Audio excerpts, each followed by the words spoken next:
గౌరవనీయులు సభాధ్యక్షులు పెద్దలు సిపిఎం రాష్ట్ర కార్యదర్శి తమ్మినేని గారు, పెద్దలు వేదికపై ఆసీనులైన గౌరవనీయులు శ్రీ బివి రాఘుల్ గారు, పెద్దలు నాగర్ కర్నూల్ పార్లమెంట్ సభ్యులు శ్రీ మల్లు రవి గారు, గౌరవనీయులైన శాసన మండలి సభ్యులు పెద్దలు కోదండరామ్ గారు, గౌరవ శాసనసభ్యులు పెద్దలు పూర్వాశ్రమంలో మీతో పాటు కలిసి పనిచేసిన మిత్రులు, ఈరోజు మా శాసనసభ్యులు సోదరుడు పల్లా రాజేశ్వరరెడ్డి గారు, గౌరవనీయులు సహచర శాసనసభ్యులు మాగంటి గోపీనాథ్ గారు, గౌరవ సహచర శాసనసభ్యులు పెద్దలు శ్రీ ముఠా గోపాల్ గారు, అంబర్పేట శాసనసభ్యులు పెద్దలు కాలేరు వెంకటేష్ గారు, వేదికపైన ఆసీనులైన మహామహులందరికీ పేరు పేరున సిపిఎం రాష్ట్ర నాయకులకి, అదేవిధంగా నలుమూలల నుంచి, తెలంగాణ నలుమూలల నుంచి, అదేవిధంగా ఆంధ్రప్రదేశ్ నుంచి కూడా విచ్చేసిన సోదరులందరికీ కూడా హృదయపూర్వకంగా నమస్కారం. కామ్రేడ్ సీతారాం గారికి మరొకసారి మా పార్టీ తరఫున కూడా హృదయపూర్వకంగా వినమ్రంగా వారికి జోహార్లు అర్పిస్తూ, పదవుల చుట్టూ పరిభ్రమించే ఈనాటి రాజకీయాల్లో మరి స్థిరంగా సిద్ధాంతం చుట్టూ నిలబడ్డ నిబద్ధత ఉన్న నాయకుడు గౌరవనీయులు శ్రీ సీతారాం యెచూరి గారు. ఎప్పుడు ఏ కండువా మారుస్తారో తెలియని ఫిరాయింపుల ఈ కాలంలో కడదాకా కమ్యూనిస్టుగా బతికిన ఆదర్శ నేత, ఢిల్లీలో వెలిగిన అసలైన హైదరాబాదీ బిడ్డ యెచూరి గారు. హైదరాబాదీ బిడ్డ అని ఎందుకంటున్నా అంటే, మాకు కూడా పూర్వాశ్రమంలో కొంత కనెక్షన్ ఉంది. అదేమంటే, వారు చదువుకున్నది ఆల్ సెయింట్స్ స్కూల్లో, నేను చదువుకున్నది దాని పక్కనే రోడ్ యువతల గ్రామర్ స్కూల్లో. అదేవిధంగా వారు తర్వాత నిజాం కాలేజీలో గ్రాడ్యుయేషన్ చేశారు. నేను కూడా కొద్ది కాలం తర్వాత నేను కూడా అక్కడే చేస్తున్నాను. కాబట్టి అందుకే హైదరాబాద్ బిడ్డ అనే మాట వాడతాం. ఓట్ల రాజకీయం వేరు, ప్రజల రాజకీయం వేరు. మేము ఓట్ల రాజకీయంలో వెనుకబడ్డా ప్రజల కోసం జరిగే పోరాటంలో మాత్రం ముందున్నాం, ప్రజల మనసులో ఉన్నామని ఆయన ఒకసారి చెప్పిన మాట నాకు బాగా గుర్తున్న మాట. నాయకులుగా, పాలకులుగా ఉండి పోరాటాలంటే తెలియని వారు ఎందరో ఉండొచ్చు. ప్రజలంటే కేవలం ఓటు బ్యాంకులుగా మాత్రమే చూసేవారు ఇంకెందరో ఉన్నారు.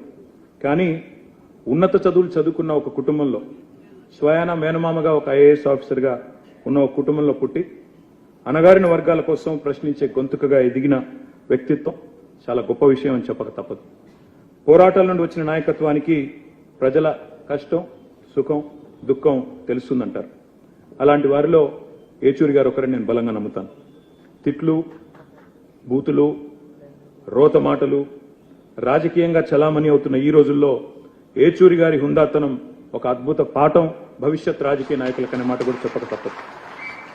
ఎమర్జెన్సీ చీకటి రోజుల్లో, జైలు జీవితం తర్వాత భారతదేశంలో ఆనాడు అత్యున్నత స్థానంలో ఉన్న శ్రీమతి ఇందిరాగాంధీ గారి ముందు నిలబడి ఒక సామాన్య విద్యార్థి నాయకుడు ఒక్క మాట కూడా తొనకకుండా మీరు రాజీనామా చేయండి అని మాట్లాడాలంటే ఎంత గుండె ధైర్యం కావాలో ఒక్కసారి ఆలోచించండి. నేను కోరుతాను.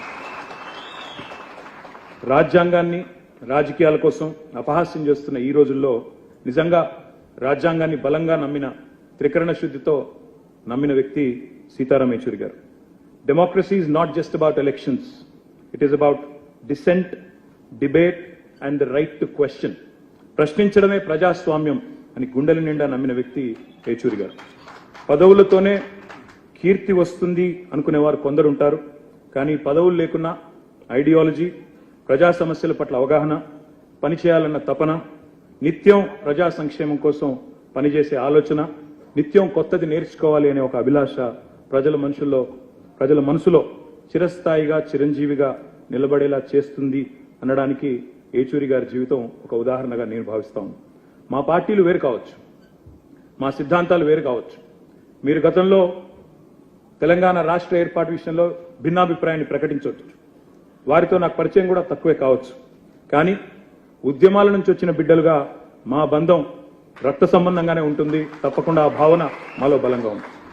బతికున్నంత వరకు ప్రజల కోసం బతకటమే కాదు, చనిపోయాక కూడా తన దేహాన్ని భవిష్యత్తులో ఈ దేశ ప్రజానీకానికి వైద్యం అందించే డాక్టర్లకు ఉపయోగపడాలనే యెచూరి గారి ఆశయం చాలా గొప్పది.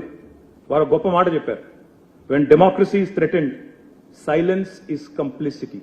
అంటే ఒక మాటలో తెలుగులో ప్రజాస్వామ్యం ప్రమాదంలో పడ్డప్పుడు మన మౌనం అనేది చాలా ప్రమాదకరం అనే మాట వారు చెప్పారు.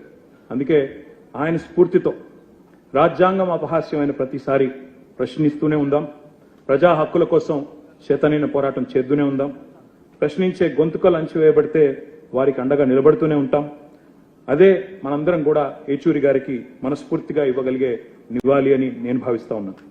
నమ్మిన సిద్ధాంతానికి ఆఖరి వరకు కట్టుబడి పోరాడిన సీతారాం ఏచూరి గారి జీవితం మాలాంటి కొత్త తరం నాయకులందరికీ కూడా ఆదర్శం.